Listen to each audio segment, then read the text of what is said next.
और दूसरा मायने होता है बहुजन समाज। तो छत्रपति शिवाजी महाराज ने ये स्वराज्य मैंने रैयत के लिए, बहुजन समाज के लिए निर्माण किया, ऐसा कहा है। ब्राह्मण को बाप बताने का मतलब क्या है? और ये पाप पुरंदरे की किताब के द्वारा किया गया। और पुरंदरे आरएसएस का फुल टाइमर था, ने उनका शूद्र कहकर अपमान किया और शिवाजी महाराज के राज दरबार में खुले तौर पर 2 खेमे में उनका मंत्रिमंडल बट गया। छत्रपति शिवाजी महाराज का राज्याभिषेक का मोहन भागवत को नैतिक अधिकार नहीं है छत्रपति शिवाजी महाराज का नाम लेने का।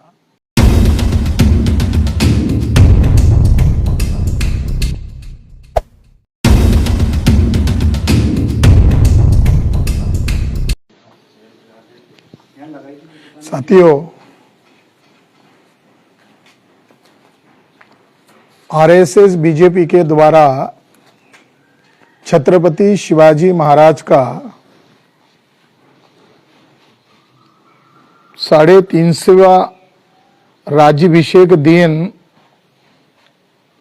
विज्ञापन के द्वारा मनाया गया। छत्रपति शिवाजी महाराज का राज्याभिषेक आरएसएस बीजेपी के लोग मना रहे हैं, अचानक मना रहे हैं। इसके पहले उन्होंने राज्याभिषेक मनाया हो ऐसा कोई रिकॉर्ड, राष्ट्रीय स्तर पर मनाया हो ऐसा कोई रिकॉर्ड उपलब्ध नहीं है। नरेंद्र मोदी को आगे आकर अपना वीडियो जारी करना पड़ा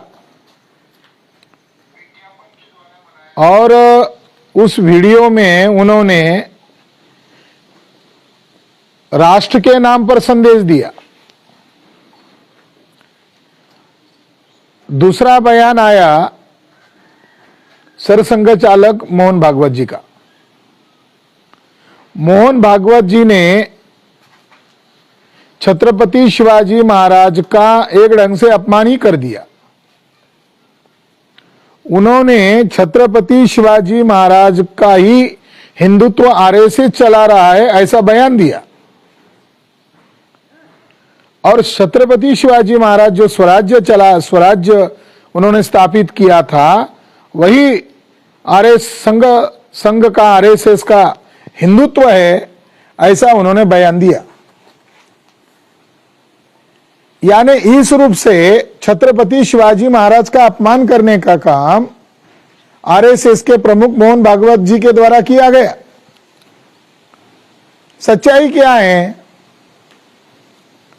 उसका जवाब देना जरूरी है। छत्रपति शिवाजी महाराज का स्वराज्य क्या है? क्या वो वास्तव में हिंदुत्व था क्या?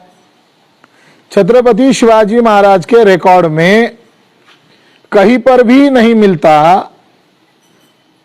कि उन्होंने हिंदू या हिंदुत्व के लिए राज चलाया। छत्रपति शिवाजी महाराज के इतिहास लेखन के लिए ब्राह्मण इतिहासकारों ने या सरकारी पाठ्य पुस्तकों में लिखा हिंदवी स्वराज्य, जैसा छत्रपति शिवाजी महाराज के दस्तावेजों में हिंदू या हिंदुत्व शब्द नहीं मिलता, उसी तरह हिंदवी स्वराज्य ये शब्द भी नहीं मिलता। छत्रपति शिवाजी महाराज के तमाम रिकॉर्ड में हिंदू, हिंदवी यह शब्द नहीं मिलता। फिर कौन सा शब्द मिलता? तो उन्होंने जाहिर तौर पर लिखा है कि यह स्वराज्य मैंने रैयत के लिए बनाया है। छत्रपति शिवाजी महाराज ने खुले तौर पर रिकॉर्ड बनाकर लिख के रखा कि यह स्वराज्य मैंने रैयत के लिए बनाया है। रैयत का मायने क्या होता है? रैयत का मायने एक मायने होता है प्रजा होता है और दूसरा मायने होता है बहुजन समाज। तो छत्रपति शिवाजी महाराज ने ये स्वराज्य मैंने रैयत के लिए, बहुजन समाज के लिए निर्माण किया ऐसा कहा है। छत्रपति शिवाजी महाराज के दस्तावेजों में जो शब्द नहीं मिल रहा है, वो शब्द छत्रपति शिवाजी महाराज के कार्यकर्तृत्व के साथ जोड़कर संघ प्रमुख ने छत्रपति शिवाजी महाराज का खुले तौर पर अपमान किया है। हम इसकी कड़ी शब्द में निंदा करते हैं। नहीं तो बताएं उन्होंने हिंदू शब्द कहां लिखा है। अब आते हिंदू शब्द पर। मोहन भागवत के पहले जो सरसंघ चालक थे माधव गोलवलकर, माधव गोलवलकर को संघ के प्रशिक्षण के दरमियान उनके ही संघ के प्रचारक लोगों ने, कार्यकर्ताओं ने सवाल पूछा कि ऋग्वेद में हिंदू शब्द क्यों नहीं मिलता।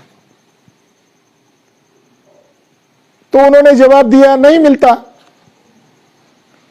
माधव गोलवलकर के समग्र साहित्य में यह बातें छपी हुई है कि उनको सवाल पूछा गया कि संघ का उद्देश्य अगर हिंदुत्व और हिंदू राष्ट्र की थ्योरी पर है तो ऋग्वेद में हिंदू शब्द क्यों नहीं मिलता।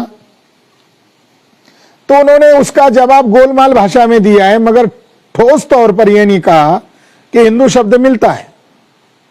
ऐतिहासिक दृष्टि से ना ऋग्वेद में हिंदू शब्द मिलता है, ना रामायण में हिंदू शब्द मिलता है, ना महाभारत में हिंदू शब्द मिलता है, ना भगवत गीता में हिंदू शब्द मिलता है, और ना ही किसी पुराण में हिंदू शब्द मिलता है। गोलवलकर को एक पत्रकार ने जब संघ के ऊपर पाबंदी लगाई गई थी, उसी दरमियान शायद 1948 को एक पत्रकार ने सवाल पूछा, गोलवलकर जी अब हिंदुत्व की बात करते हो, मगर आपके बड़े नेता स्वामी दयानंद सरस्वती ने हिंदू को गाली कहा है, इस पर आपकी क्या राय है। तो भागवत जी के जो गुरु है गोलवलकर, इन्होंने जवाब दिया, मैं कोई इतिहास तज्ञ नहीं हूं, इसलिए मैं आपको यह नहीं बता सकता। वो उस समय सही थे। तो गोलवलकर ने वहां भी भागना पसंद कर दिया। स्वामी दयानंद सरस्वती ने सत्यार्थ प्रकाश पेज नंबर 81 पर लिखा है, हे आर्य ब्राह्मणों, तुम अपने आप को हिंदू मत कहो। हिंदू आक्रांता मुसलमानों के द्वारा दी गई गाली है, जिसका अर्थ गुलाम, दुष्ट, छली, कपटी, नीच ऐसा होता है, चोर होता है, ऐसा भी लिखा। तो जो स्वामी दयानंद सरस्वती हिंदू शब्द के लिए परहेज कर रहे थे और ब्राह्मणों को सलाह दे रहे थे, उन्हीं स्वामी दयानंद सरस्वती की बात को आज संघ नहीं मान रहा है। मार्च महीने में उन्होंने साउथ इंडिया में स्वामी दयानंद सरस्वती का कोई जयंती या पुण्यतिथि मनाया। तो ब्राह्मण लोग जो है हिंदू एक दावपेच के तहत इस्तेमाल कर रहे हैं। व्यावहारता वो ब्राह्मणत्व है, उनका हिंदुत्व जो है वो ब्राह्मणत्व है। दावपेच के तहत वो हिंदुत्व, हिंदू राष्ट्र, इस काल्पनिक संकल्पनाओं का इस्तेमाल कर रहे हैं। तय कर लो, ये अगर मुगलों के द्वारा गाली है तो ब्राह्मण मुगलों के द्वारा दी गई गाली को धर्म कैसे कह रहे हैं। भारत के मूल निवासी बहुजन समाज अब जग गया है।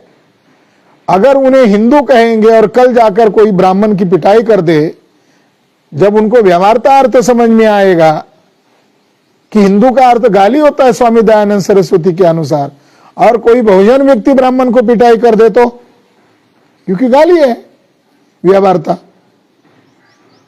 दूसरा मुद्दा है 350वां छत्रपति शिवाजी महाराज का राज्याभिषेक का। मोहन भागवत को नैतिक अधिकार नहीं है छत्रपति शिवाजी महाराज का नाम लेने का। मोहन भागवत के ही कार्यकर्ता थे बमो पुरंदरे, जिन्होंने शिव चरित्र लिखा है 2 खंडों में, और उस शिव चरित्र में छत्रपति शिवाजी महाराज का चरित्र हनन किया, महासाहेब जिजाऊ का चरित्र हनन किया, मराठाओं को गालियां दिया, यहां तक कि लिखा कि कुछ रुपए में मराठा महिला बेची जाती है, ये मराठा कैसे है, ये गुलाम है। तो जादव घराना हो या भोसले घराना हो, इनकी बदनामी करने का काम बमो पुरंदरे ने किया। बमो पुरंदरे का ही आधार बनाकर जेम्स लेन ने किताब लिखी और उसका शीर्षक आरएसएस के कार्यकर्ता पुरंदरे के माइंड से निकला हुआ टाइटल है, Shivaji a Hindu king in Islamic India. उस किताब में छत्रपति शिवाजी महाराज का आरएसएस का फुल टाइमर रहा, आरएसएस का मरते दम तक कार्यकर्ता रहा पुरंदरे ने पेज नंबर 99 और पेज नंबर 100 पर खुले तौर पर लिखा कि छत्रपति शिवाजी महाराज के वास्तविक बायोलॉजिकल फादर शाहजी भोसले न होकर दादू कोंडदेव हैं।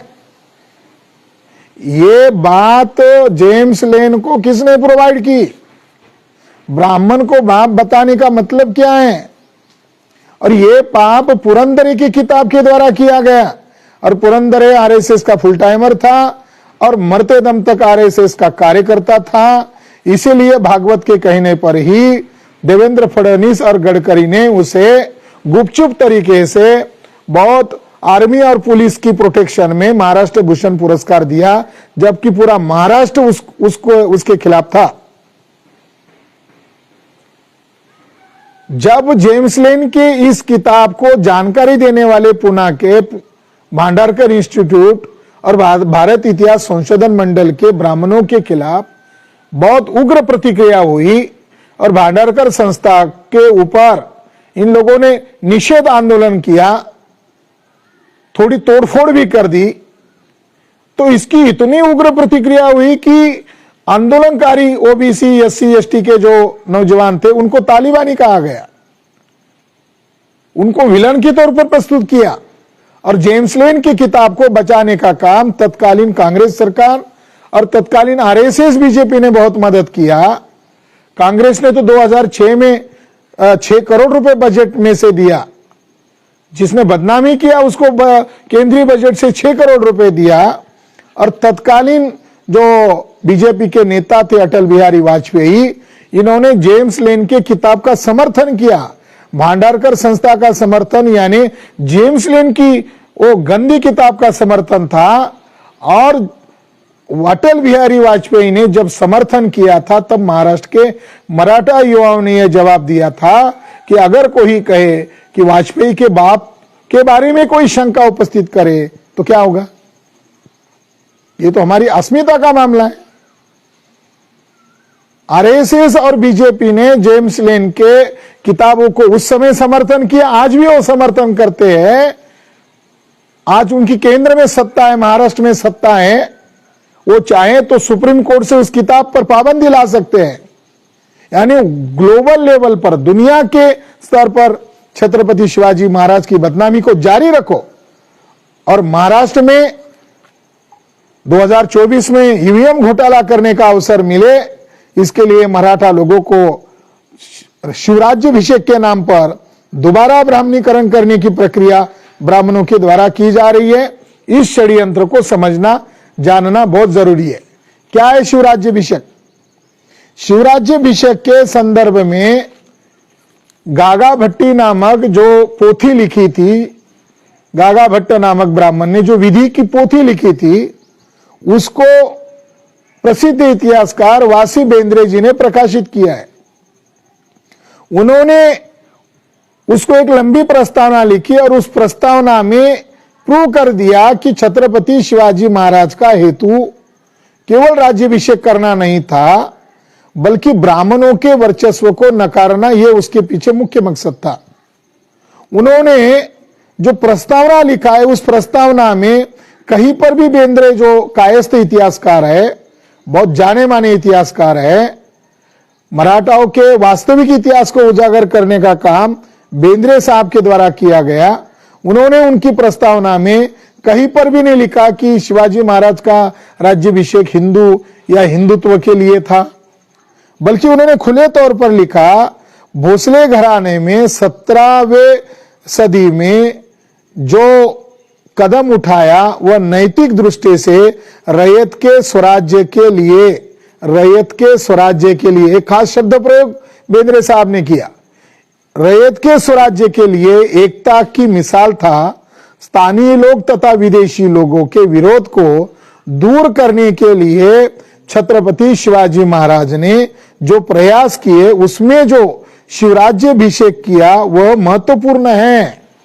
बेंद्रे साहब ने रैयत के स्वराज्य के लिए, विदेशी लोगों के लिए, चाहे मुगल मान लो, और ब्राह्मणों के लिए, उन्होंने इनडायरेक्ट वर्ड का इस्तेमाल किया, ब्राह्मणों के विरोध के लिए, उनको दंड देने का अधिकार मिले इसके लिए किया। ये जो राज्याभिषेक हुआ, इस राज्याभिषेक के पीछे और एक वर्ग शामिल है, और वो वर्ग है कायस्थ। छत्रपति शिवाजी महाराज के सबसे ज्यादा ईमानदार लोगों में जो लोग थे वो कायस्थ लोग थे, और कायस्थ वर्ण व्यवस्था में शूद्र आते। कायस्थों का और ब्राह्मणों का पुराना झगड़ा है। शके 671 में पहला विवाद हुआ ब्राह्मण और कायस्थों के बीच में, जिसमें कायस्थ नेता थे बलदेव जी और हरिपाल जी।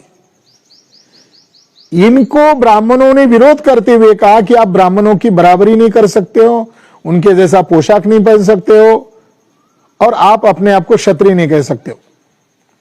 यानी ब्राह्मणों ने कायस्थों से झगड़ा किया, और उस समय जो शंकराचार्य था काशी का, शंकराचार्य श्री विद्याशंकर भारती, इनके पास ये मामला गया, और उन्होंने उस समय कायस्थों को क्षत्रिय मानकर यह मामला दबा दिया।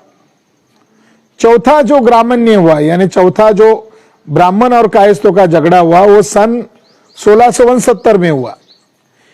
राज्याभिषेक हुआ सन 6 जून 1674 में हुआ, और इसकी पार्श्वभूमि है सन 1669।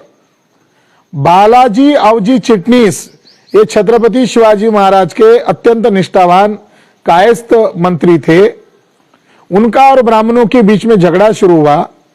बालाजी अवजी चिटनीस के बच्चे का मुंज का यानी उपनयन का कार्यक्रम था, और उन्होंने ब्राह्मणों को न्योता दिया कि मेरे बच्चे का उपनयन करो, क्योंकि हम कायस्थ लोग हैं और हमें वहां अधिकार पुरखों से चला आ रहा है।